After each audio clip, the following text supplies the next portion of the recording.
Most people still think that disease starts with damaged DNA or that it's just genetic. But what if it actually begins long before that in the tiny little engines that power every single one of your cells? When your mitochondria falter, your energy drops, your cells panic, and your body begins rewriting its own biology in the wrong direction. I'm Dr. Kenny, root cause health detective and IFM-certified functional medicine practitioner. And after 8 years in practice, I've seen the same pattern over and over again. Brilliant, proactive people doing everything right, but their cellular power plants are very much already in defense mode. In this video, I'm breaking down my 7-lever framework that I use to assess and rebuild mitochondrial function before disease ever takes hold. It's an angle that most conventional and natural approaches miss, and it can change how you understand disease itself. Now, to set the stage before the 7 levers, there's one concept that changes everything about how you think about stress and health, and it's called hormesis. Hormesis is pretty simple. It means a small, time-bound stressor that makes a system stronger. Your muscles know this. For example, you lift a weight, you create a little tiny muscular damage, and your body builds back stronger. That's hormesis at work. The benefit lives in the recovery and beyond, not in the grind itself. This is why exercise can work, fasting can work, cold exposure can work. The signal is the stress, and the adaptation is where we grow stronger. But here's what I see all the time is people do high-intensity interval training or intermittent fasting, cold plunges, saunas, all technically hormetic tools. And yet their energy gets worse, not better. Why is that? It's because they're layering on stress on top of an already stressed out system. Their sleep may be fragmented or nutrients depleted in ways, and their nervous system is stuck in fight or flight mode. Hormesis is very much a Goldilocks principle. Too little challenge and nothing changes, or it depreciates. Too much and the system can collapse or become overwhelmed. So the sweet spot is where adaptation actually happens, and that only works if recovery capacity is still there. This means that your nutrition has to be there, your sleep has to be there, your nervous system has to be able to actually recover. If any of these are missing, these longevity tools can become liabilities to your actual chemistry. So when someone tells you and maybe oversimplifies that fasting or high-intensity interval training will just fix your energy, ask yourself, do I have the margin and the resources to recover from this? Or am I just adding more load to an already overloaded system? And I want to spend a moment on what adequate nutrients actually means in the context of stress. Your mitochondria, your little cellular engines, need specific nutrients to function and repair properly. The B vitamins, especially B2, 3, 5, these help to actually create ATP, or the energy currency of our cells and bodies. Magnesium is also required to bathe this process. Over 300 different reactions take place with magnesium involved. And CoQ10 is an essential mitochondrial nutrient. And finally, carnitine carries fats into the mitochondria where they can be burned and used for energy. If these are depleted or in a stressed out environment, then even light stressors can become excessive and we shift into that damage or non-reparative mode. This is why somebody can be doing all the right things. They're eating clean, they're getting enough sleep, and still hit an afternoon wall with their energy. Their system doesn't have the margin to actually handle that stress load and recover. Here's what changes everything. Mitochondrial failure happens first. DNA damage comes after that. Inflammation follows, and finally, symptoms are the last piece of the puzzle. What the research shows is that when you go into something like fasting with adequate amounts of those nutrients, this is what creates the perfect situation to create mitochondria. But the research was very clear on this one thing, that it only happens when the nutrients were still sufficient. So though you may be fasting, hitting those nutrient bases, especially the ones mentioned above, are critical pieces of the puzzle. If calories dropped and nutrients dropped, the opposite occurred. So if you're going to use any therapeutic stressor tool, fasting, high-intensity interval training, or a caloric deficit, make sure that you're not simultaneously depleting the nutrients that your mitochondria need to repair. And by the way, I've pulled together the research studies that I've used for this particular video into a free 2-page research summary. You can grab it in the link or the pinned comment down below. Check it out if you're interested. Now let's go through the framework that I use in my practice to actually assess mitochondrial function from a questions and systems perspective. These 7 levers represent the root cause drivers that I see most commonly behind mitochondrial dysfunction. Lever number 1 is oxygen and cellular breathing or respiration. Breath and oxygen is foundational. This is where breath work can be one of the most profound things because we're actually healing and supporting us at the cellular level. Low oxygen in the cells means low ATP production as well. Nasal breathing, poor posture, slouching, it compresses the diaphragm and doesn't allow for us to take a full, deep breath. And that relatively shallow breathing that many of us are walking around our day-to-day lives with actually sends signals to the nervous system to also be in a state of fight or flight versus rest and digest. Breathing is foundational. Lever number 2 is blood sugar regulation.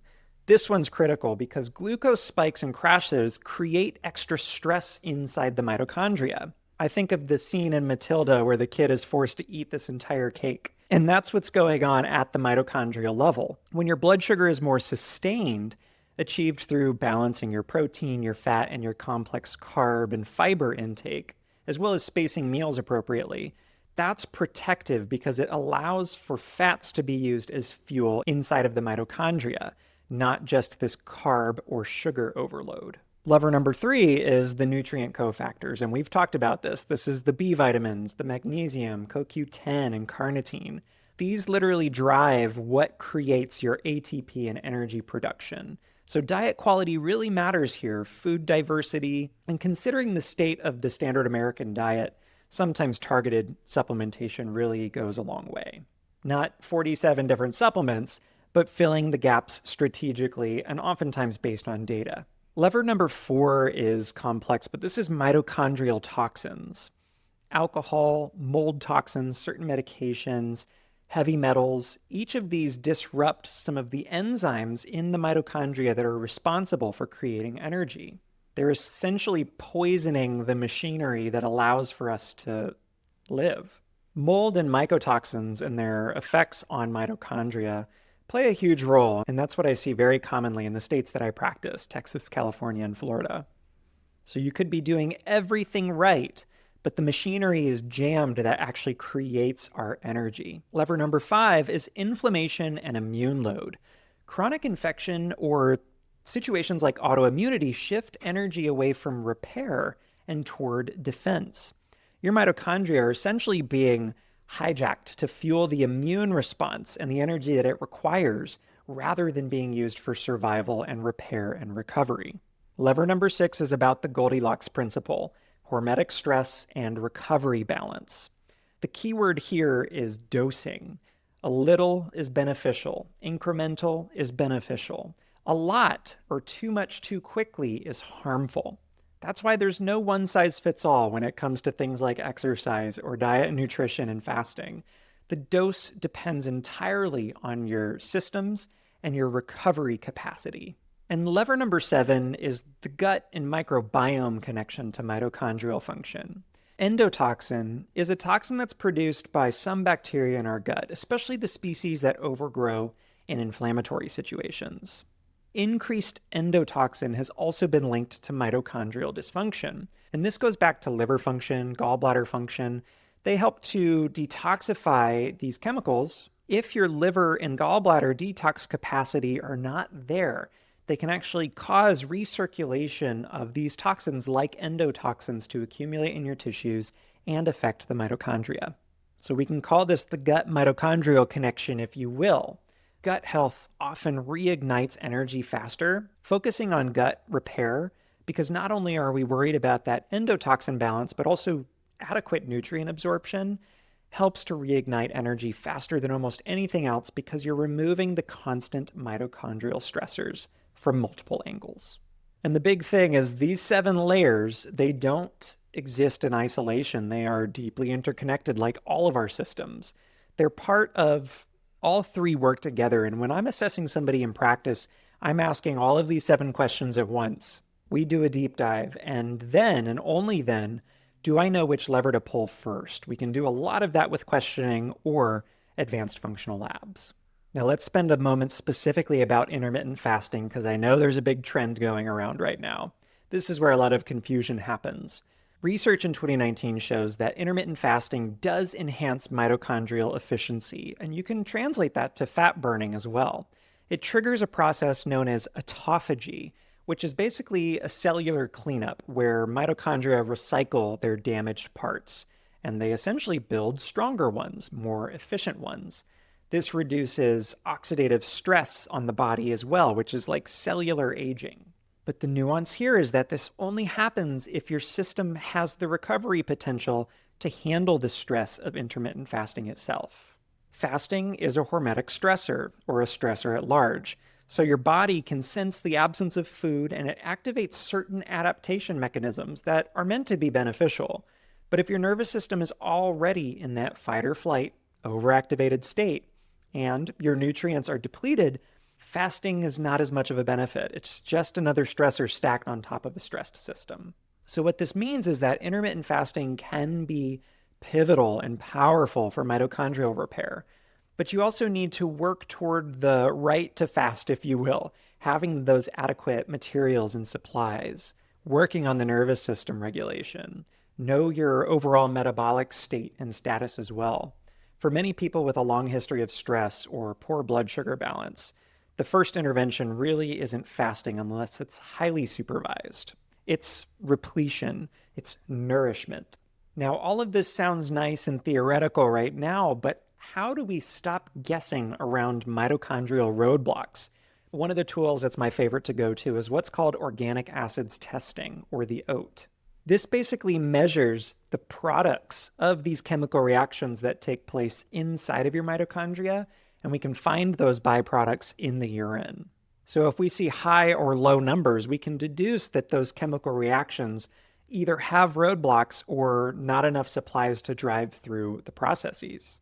It basically traces the pathway of the breakdown of fats, carbs, and proteins, and how your body's utilizing those resources for energy production. This is where I really nerd out about mitochondria and have since high school. So the test essentially becomes a roadmap. Instead of guessing which supplements you need, we can start to see which chemical reactions actually need the most support.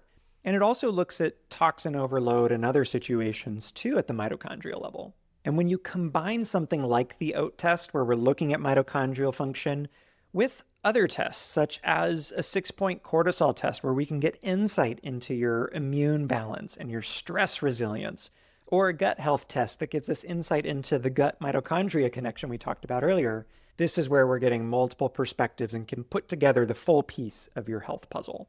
Together, using tests strategically like this gives us a systems picture. They can reveal which of those 7 levers are the most disrupted and where we should focus first. These are incredible tools for getting from point A to point B faster, but the foundation is always still the same. It's the dietary stressors, it's improving sleep quality, managing stress resilience, getting the core nutrients in, and making sure you're resting and recovering. But if you've done all that and you're still stuck or hitting a wall in the afternoon that just cannot be explained, this is where testing really takes it to the next level. Now, I want to shift focus to a really interesting research article, which is about how mitochondria choose their fuel. In a 2021 study, researchers reviewed a ketogenic diet's effects on both cancer prevention and therapy. Now, we're not talking the word cure here or anything like that. And what they found is when you shift your metabolism toward fat burning, using fats for fuel in the mitochondria instead of carbs, because carbs cut in line, cancer cells relatively struggle to survive.